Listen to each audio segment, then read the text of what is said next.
Нуржанова кымбат. Өскөл областынын Жети Өзү району Жомбулак айылында туулуп өскөм. 5 жашыма чейин чоң энемдин колунда өскөм. Андан кийин Каракол шаарына ата энем жанына келгем. Өзүм 3 бир тууганмын. Үйдүн улусу менмин. Менден кийин 2 сиңдим бар. Үйдүн улусу болгондуктан мен ар дайым кичинекей кезимден эле өзүмө жоопкерчилик көп сезчүмүн. Ата энем үчүн, менден кийинки сиңдилерим үчүн көчөдө ойноп жүргөндө дагы аларга ар дайым мындай болушуп, баш көз болуп турчумун да. Таяк тартышка келип калган себеби мектепте окуп жүргөндө, 10 класс окуп жүргөндө физкультура сабагынан берген мугалимим айтып калды. Школдор арасында ушундай таяк тартыш өткөрүлөт, барып катышып көрбөйсүңбү, сен күчтүүсүң да. Анан жөн эле кызыгуу болуп катышып көргөм да. Бирок ошол жерден деген жүздаиска кыз бар болчу, бизде Караколдо бар да азыр дагы. Ошол кызга утулуп калгам да. Ошондо аябай ызаланып түшүнгөм. Эмнеге ушундай аябай чоң спортсмен кызга мен утулуп калдым депчи. Анткени ал убакта мен жөн гана бийчи болчумун, Көлбөрметиде 10 жыл кичинекей 1 классынан бери бийлеп жүргөн кыз болчумун да. Анан мен дагы тренировка кылам, мен да машыгып, ушул биринчи жолу эле утулганым болот, кийинкилерин утам деп өзүмө максат койгом. Андан кийин өзүм эле келдим, агайга келип, азыр Раматов Марат агайыма келсем, ал деген мага айтты да, сен бийчи эмес белең депчи, жүр анда бас тренировка кылып көр. Кылып баштадым, жакшы ийгиликтерди жарата баштадым. Ар дайым мен мектепке барасыңбы деп ушинтип үмүт калгам да, мектептен чыга калып эле тренировкага чуркачымын да. Тренировка кылып, анан биринчи жолу катышып баштаганымда Кыргызстан чемпионатына жаштар арасында катышып баштагам, анткени 16 жашта болчумун. Ошол жерде катышып баштаганда биринчи орундарды ала баштадым. Арт-артынан биринчи орун меники болчу да, эч кимге берчү эмесмин. Анан уже чоңдор категориясына өткөндө кичине оорураак болду, анткени опыту көптөр бар. Все равно менде кичинекей эмес да, 18ге жаңы чыгып эле 17ге чыкканда катышып баштадым. Биз агайым өз колунан жазып берчи да, кандай травма албасын, мен өзүм жооп берем деп. Ошентип 17 жашыман баштап эле чоңдор арасына кошулуп алгам 1 жылдан кийин эле. Анткени өзүм телосложениемде чоң болуп турса, кичинекей жаштар арасында уже болгон орундарды алып койгон үчүн меники уже чоңдор жака өтүш керек болуп калды да. Ал жерден биринчи жыл эле чемпионат Кубок мирге барып келдим. Аяктан жаштар арасында да катыштым.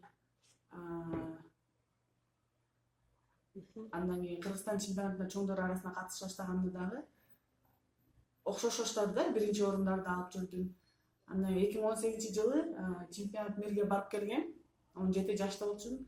Анда барып алгандан кийин бизде тозалоочу сторона ошону карабай калыптыр да, менин жашымдычы. Ошон үчүн барып, анан веске түшүп, таразадан бүт барып өтүп койгондон кийин анан башталды да, эмнеге 17 жаштагы кыз катышып атат депчи. Анан ошондо да агайым келип, мына мен жоопкерчиликтин баарын мен алам деп жазып берди.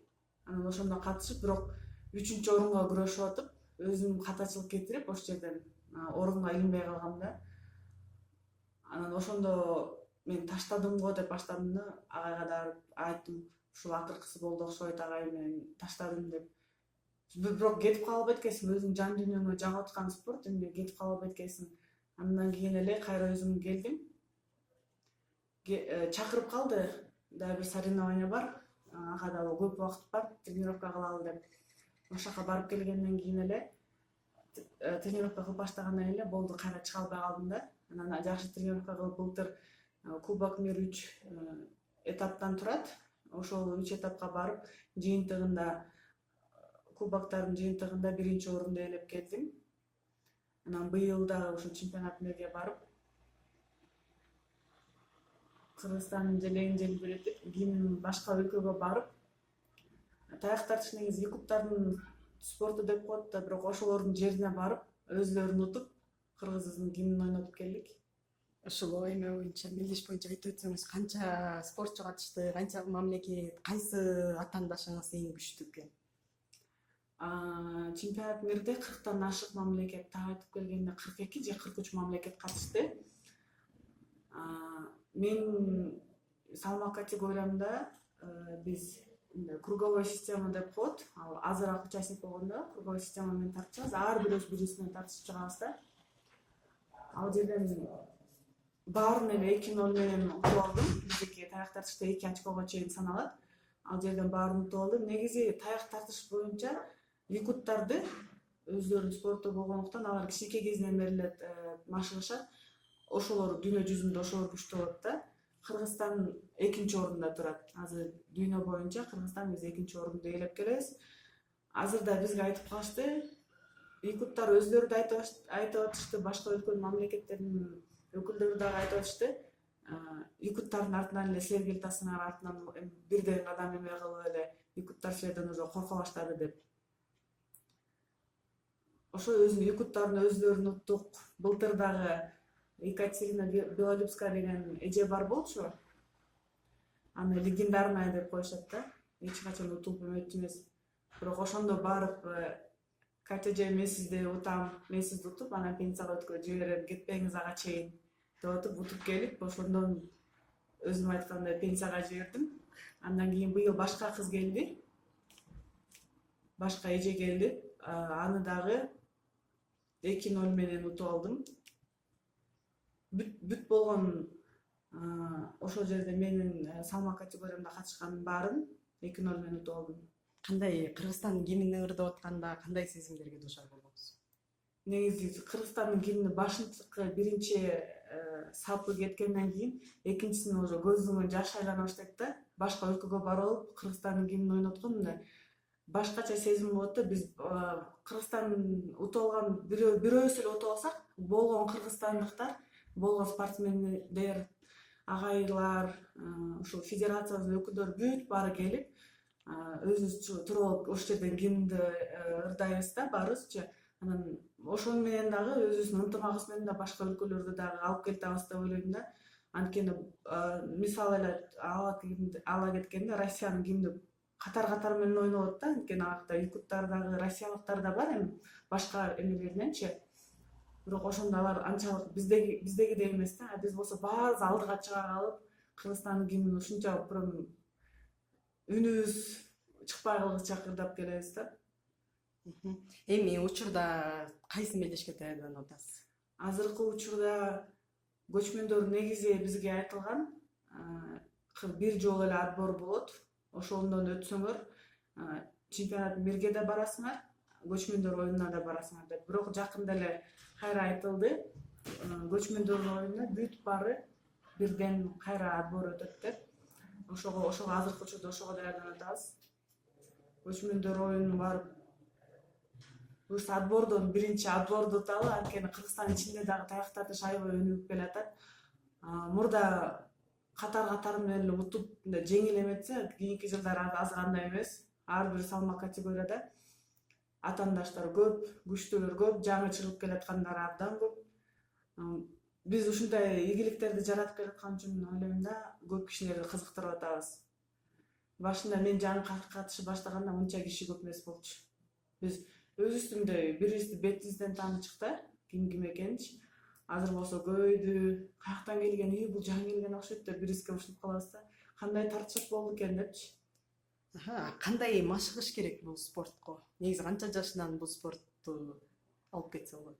Бул спортту менимче кызыгы бар болсо канча жашына карабай эле алып кете алсаң болот да. Бирок бул спорт айта беришет жеңил депчи. Жеңил бул көрүнөт. Ичинен андай эмес. Анткени буттарыңды дагы, колдоруң, белиңди, бүт дене мүчөңүн баарын күчтөнтүшүң керек. Туура эмес кыймыл кылып алсаң ал жерден белиң үзүлөт, тарамыштарың үзүлөт. Башка спорттордо мисалы мүмкүн бир денең бир тарап жагы көбүрөөк иштесе, мында андай эмес да. Ушу тартышып аткан учурда да ойлонушуң керек да, тактиканычы. Азыр мен туура эмес бир нерсе кылсам, аны сопернигим байкап калса, мен утуп калышым мүмкүн да, ал мага ошол менен иштеп коюшу мүмкүн. Ошон үчүн тартышып аткан учурда да аны да ойлонуп, колу бутуңду да бошотпой, белиңди да түз алып иштешиң керек. Менимче мындай бир определенный мүчөгө машыкпайбыз да, бүт баарын колдонобуз. Эми өзүңүз тууралуу айтып кетсеңиз, кесибиңиз тууралуу, эмне себептен милиция болоюн дедиңиз? милициянын кесин бүт канча интервью бергенин кичинекей кезимден эле да. Кичинекей кезимден эле ушул кесипти тандап келген, ушул кесиптен башканы ойлогон да эмесмин. Чоңоюп 9 класс болуп калганда эжем ушака тап бүтүп аяктап калды. Анан эжемди көрүп алып дагы жок мен ушул эле окууга окуйм деп туруп алдым көкпеттенип. Бирок ата-энем дагы каршы болгон жок, үйдөгүлөр эч ким каршы болгон жок. Сен кыз кишисиң да деп. Негизи ошентип айтып калышат го, кыз кишиге бул кесип оор болуп калат депчи. Жок, мени наоборот колдошту. Эмне жардам берели, эмнени кыла алалы деп. Ошондо дагы бүт баарын өзүм кылганга аракет кылдым. Апама да айттым. Жок, силер караколдо эле кала бергиле, мен өзүм Бишкекке барып өзүм тапшырып келем деп. Бишкекте деле аябай билишмесин, бирок өзүм барып ошол жерде тапшырып өтүп окуп буюрса Академия МУДны дагы кызыл диплом менен аяктап келдим. Бүт баарына жетишкенге аракет кылдым да. Андан көрө азыраак уктайм, бирок үйдөгүлөрүмдү сүйүнтүп, үйдөгүлөрүмдүн мындай бир кубанычына себепкер болоюн деп. Үй бүлөдө ушу дагы аскер адамдары, милициялар барбы? Үй бүлөдө аталаш эжем бар. Ошо эжем эле бар. Болду, анда бизде аскер жактан да, милиция жактан дагы военный кишилер жок. Эжем анан мен. Эң биринчи иш күнүңүз форма кийген кездеги сезимдериңиз менен бөлүшүп кетсеңиз кандай болот? Эң биринчи форма кийгенде биз Ички иштер министрлик академиясында форма кийип окудук. Анткени биз бюджеттик формасында окудук. Аякта тапшырганда форма кийгенде өзүнчө жоопкерчилик, анда тыкан туз кийишиң керек. Ар дайым көчөдө да айтып коет го, шалпылдап да баспашың керек да, бүт баарын табыстабы жүрүп. Ошондо кандай сезим болду? Чын эле ушундай аскерлердин арасына кошулдумбу? Мындай өтүп кеткениме, мындай окуп баштадым, башында бизге форма берилелик да. Кийимде өздүкүн эметип кийип жүрдүк, үстүбүзгө ак ассызга кара кийип. Андан кийин форма кийгенде ошондо дагы кичине ишенич мындай өтүп кетип окуп атканыңа ошондо көбүрөөк ишенип баштадым окшойт да.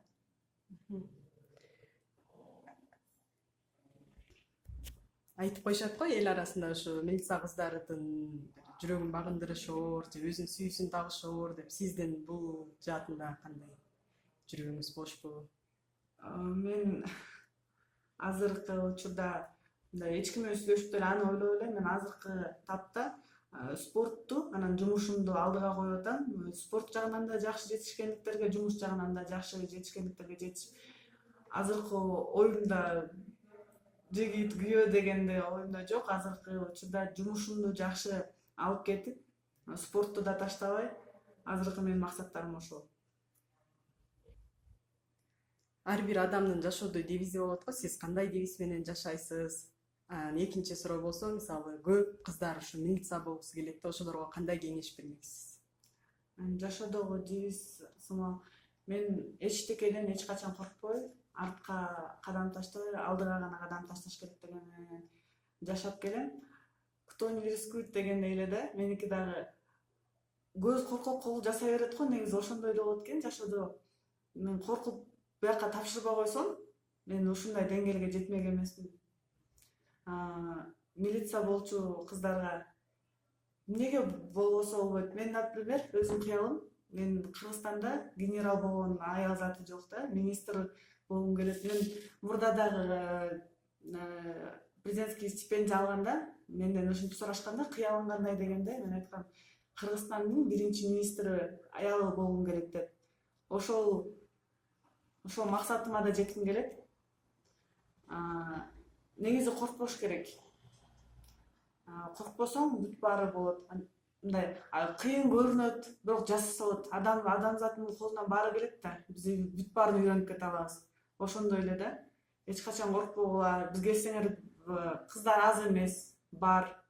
Биз бирибизди колдоп, жардам берип, биякта иштеп турган эжелер, байкелер бүт баары жардам беришет, үйрөтүшөт билбеген нерсеңди. Ошон үчүн тапшыргаңа келсе, келгиңер келсе, эмнеге келбейсиңер? Келгиле, биз жардам беребиз, ар дайым биз бияктабыз. Рахмат, ишиңерге келип, көчмөндөр оюнунан да Кыргызстандан желең желбиреп келиңиз. Рахмат. Атамекениме кызмат кылам.